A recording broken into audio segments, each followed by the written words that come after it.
Hey y'all, Jenny Tooley here. I hope you're having a fabulous day. I'm sitting outside in my cat hat, kitty hat. And you may be wondering why I'm wearing a hat. Well, it's because I have skin cancer. What? Right here.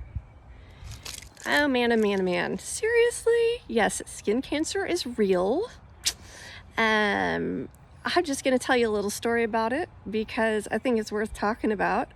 And I think that other people can, I don't know, get whatever you want out of this video. So I went to the dermatologist to have some other stuff taken care of. Like I had this mole on my back and the doctors were like, this is kind of a funny looking mole. You should have it looked at.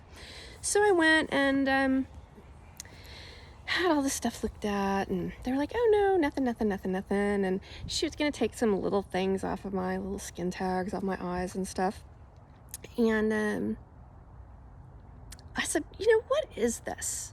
Because I had thought it's been on my face for like 2 years, at least a year and a half. And she looked and she's like, oh no, it's just like a little clogged pore. And then she looked at it a little closer and she got out her little eye thingy, her little magnifying glass. And she said, you know, can I take a biopsy of this? And I said, sure.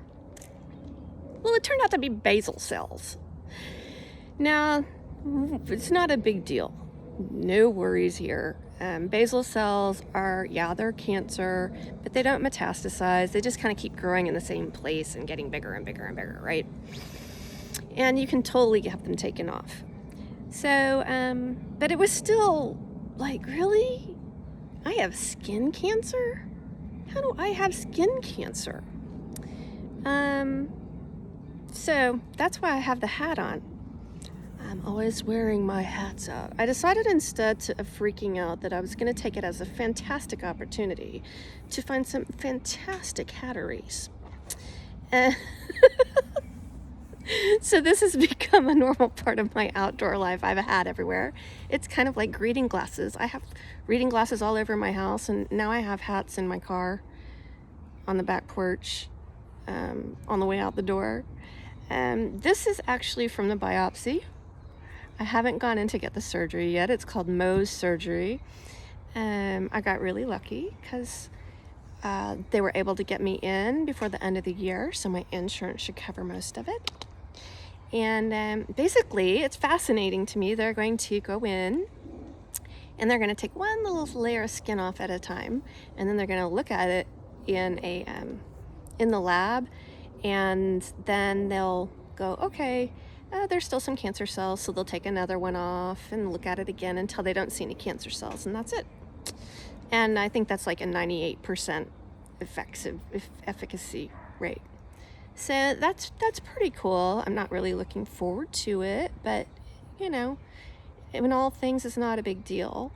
I will say one of the wonderful gifts I got out of getting that diagnosis is when they didn't even call me, they just emailed me to let me know this was happening. I had fallen asleep after I found out, and the next thing I knew, I heard a little voice yelling outside, Jenny, Jenny, and it was my little 5-year-old neighbor, whose name is, yes, ladies and gentlemen, Forrest. And he was calling me out to play with paper airplanes, and I immediately put on, you know, my shoes and threw something on and went out and played with him. We just sat and ate popsicles and watched the sunset on my landing. And that was really just a fantastic gift, to be with a young child and, you know, to be supported like that. He didn't ask me why I was wearing a hat. He didn't ask me why I had this bandage on my face. But he did put my hat on for a little while, which was also very funny. And, yeah, throughout the process, it's just been nice to, you know, get clarity on what I need to receive from other people, how I can ask for help, what I can do on my own. And, you know, that we've got that. And I think after having been, you know, taken down by perimenopause this last year, and having to go on antidepressants because I was just crashed into oblivion around Christmas, and having panic attacks and everything. It was just kind of like, oh, okay.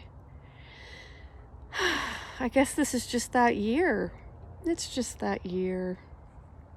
So, I'm gonna go get that done in a couple of weeks. I'll show you what it looks like later. If you want to see what it looks like before, go to the newsletter, and that picture that's at the top of the newsletter, in the email, you'll see it. It's just this tiny, tiny little bump. Something that nobody else even noticed. Who knew? So I think it's a good idea to advocate for ourselves, right? To speak up and to ask questions. See what's going on. Ask for help, whatever we need, because I sure as heck didn't know that that's what that was. So yeah, anyway, I hope that you're having a beautiful day. It's so gorgeous right now. And I'm going to go after some more hats. Bye.